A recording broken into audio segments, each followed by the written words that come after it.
Hello, my friend, and welcome to Wisdom Trek. This is Guthrie Chamberlain, and I'm your guide to wisdom and creating a living legacy. Thank you for joining us for our 3-day per week, 12 Minutes of Wisdom podcast. This is day 374 of our trek, and today is Philosophy Friday. Every Friday on our trek, we will ponder life, consider our purpose within life, and how we can make our greatest impact on the world around us. We are broadcasting from our studio at the Big House in Marietta, Ohio. Paula should be heading back to Marietta on Friday, and we'll be dropping Mom Jarvis off at her sister's as we make final preparations for the reunion, and then we'll be traveling the week after that. Our daughter Elizabeth and her husband Nat are celebrating their 11th wedding anniversary this weekend, so we have the blessing of watching the 4 grandkids on Friday night and Saturday.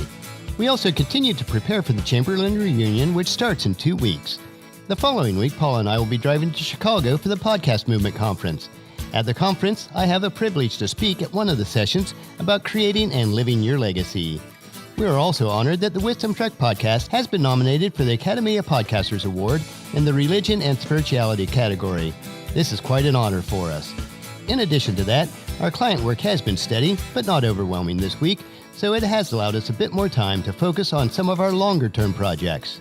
It's now time to head out on the third trail of this trek for Philosophy Friday as we consider and ponder the cycles and seasons of life.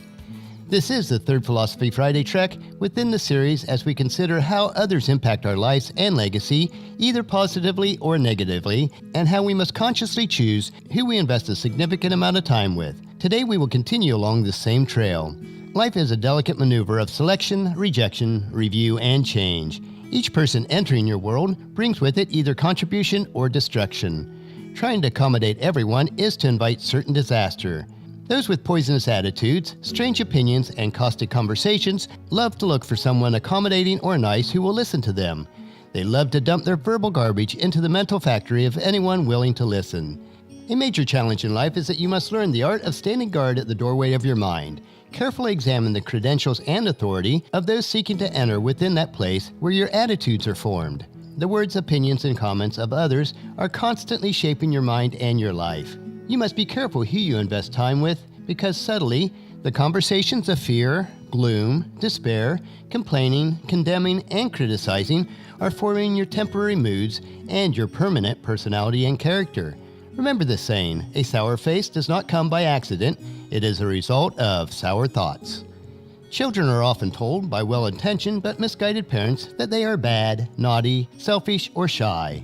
Teachers, by their actions or their expressions, sometimes report to the parents that their child is slow or uncooperative or just a poor student. Throughout your early years, you may have been subjective to impulsive remarks of those who are unaware that those are the very words that were forming your character. As you become adults, you then seem to choose and associate with those most like you. The weak attract the weak. The poor are most comfortable with those that are poor. The successful are drawn toward those who are successful. Those of optimistic views and attitudes select those of their own kind. The old proverbs, birds of a feather flock together, is certainly true. Fortunately, once you recognize this, you can change your flock if needed. What you have become as an adult largely determines the kind of people, events, books, TV programs, and lifestyles that you select to invest your time in. If you are ever going to change your personal and financial circumstances from one level up to another, you must accept the fact that such progress consists of doing as well as undoing. Many of the events and people who currently influence you must be sacrificed. Those sources of doubt, worry, negativity, greed, and selfishness must be cut free. For as long as that influence remains, change will not likely occur. If you attempt to change yourself or your circumstances without severing these mental anchors which you have attached to yourself, then change is nearly impossible. Undoing the past is difficult enough by itself, even without the constant influence of those who, by their conversations and remarks or attitudes, keep pulling you back toward that which you are trying to leave behind. I'd like to ask you, does the following scenario ring a bell or sound like you? You are constantly trying to make ends meet and are paying only a portion of your debts.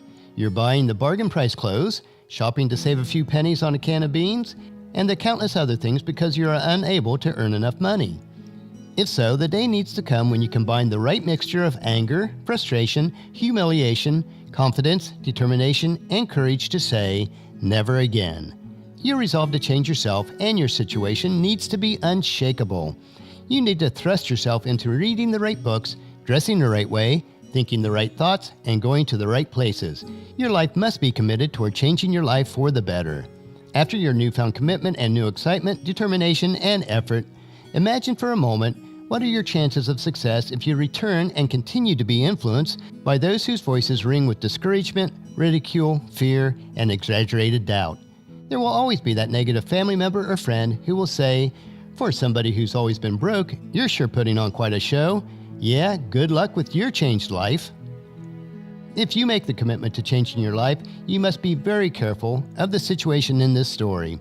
If you do not change your environment, you will be subjected and conflicted by both your new determination to succeed as well as those close to you whose words remind you of your unproductive past. It is like being on a mental elevator ride. You move upward with your thoughts and actions, but some thoughtless person keeps pushing the down button, bringing you back to where you mentally began. Your new confidence quickly gives way to old doubt. Your new actions are overcome by old fears. And finally, you may return once more to the kind of thinking that puts you on your mental and financial knees. Having brought you back from your world of dreams, ambitions, and accomplishments with the well-meant but destructive opinions, your friends celebrate by inviting you back to their Friday night party, where once again you become an active participant in the jokes, sarcasm, and gossip of those content with their own mediocrity. Having exchanged your own dreams for a new life for the acceptance of the old things, you make the quiet transition to never again try, plan, dream, explore, or achieve. The value of surrounding yourself with the right friends is immeasurably awesome. The danger of surrounding yourself with the wrong friends can be devastating. Perhaps a good theme might be friendship in proportion to the right personal growth from that friendship. But you must be very aware that the right friends should not be equated with those who seem to have the most money. It is the attitudes, awareness, and other positive human virtues of the friends that you select are of most importance. Not all poor people make poor friends, nor do all rich friends have an enriching effect on your lives.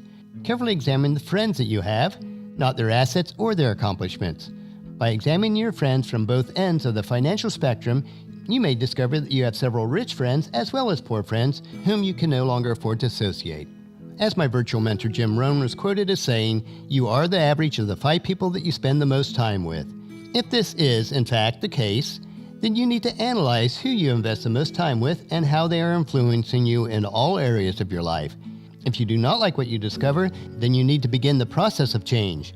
Don't fool yourself into thinking that you can change other people to be what you want them to be. It's difficult enough to change yourself, and it's impossible to change others. You may be able to have some positive impact on others that will begin to change their mindset, but beware that this is a very slow process, and they have to choose to change. You must be very careful if you choose to associate with those who may negatively impact you in any manner. As 1 Corinthians chapter 10, verse 12 reminds us, if you think that you're standing strong, be careful not to fall. I feel strongly that this also applies to our mindset. You become what you dwell on in your minds. All of our minds are impacted significantly by those who we invest a lot of time with. Although it may be hard to distance yourself from negative influences, it is imperative. This does not mean that you shun or alienate others, but realizing that anything that impacts you negatively should be minimized. It is your responsibility to maximize your God-given potential, as Ephesians chapter 5, verse 15 tells us, "Be careful how you live. Don't live like fools, but like those who are wise." Well, that is the end of our trail for today as we pondered the cycles and seasons of life once again. We learned on our trek the huge impact and influence our family, friends, and associates have on our mindset and our lives. Next Friday, we'll expand on this concept and hike the trail of attitude. We need to make sure what we allow in our minds will help us to grow and succeed. As mentioned in Philippians chapter 4, verse 8. And now, dear brothers and sisters, one final thing. Fix your thoughts on what is true and honorable and right and pure and lovely and admirable. Think about things that are excellent and worthy of praise.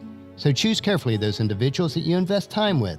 The life you live will be impacted by those choices. So strive to make wise choices. And one of the best ways to gain wisdom is to participate in the Proverbs 31 challenge. For each day of June, read the chapter in Proverbs that corresponds with the day of the month. In less than 5 minutes per day, you can take your daily wisdom supplements, and if repeated each day, they will make you more healthy, wealthy, and wise. Our next trek will be Motivation Monday, and for the next couple of Mondays, we'll explore the Guide to Motivation. So encourage your friends and family to join us, and then come along with us on Monday for another day of Wisdom Trek, Creating a Legacy.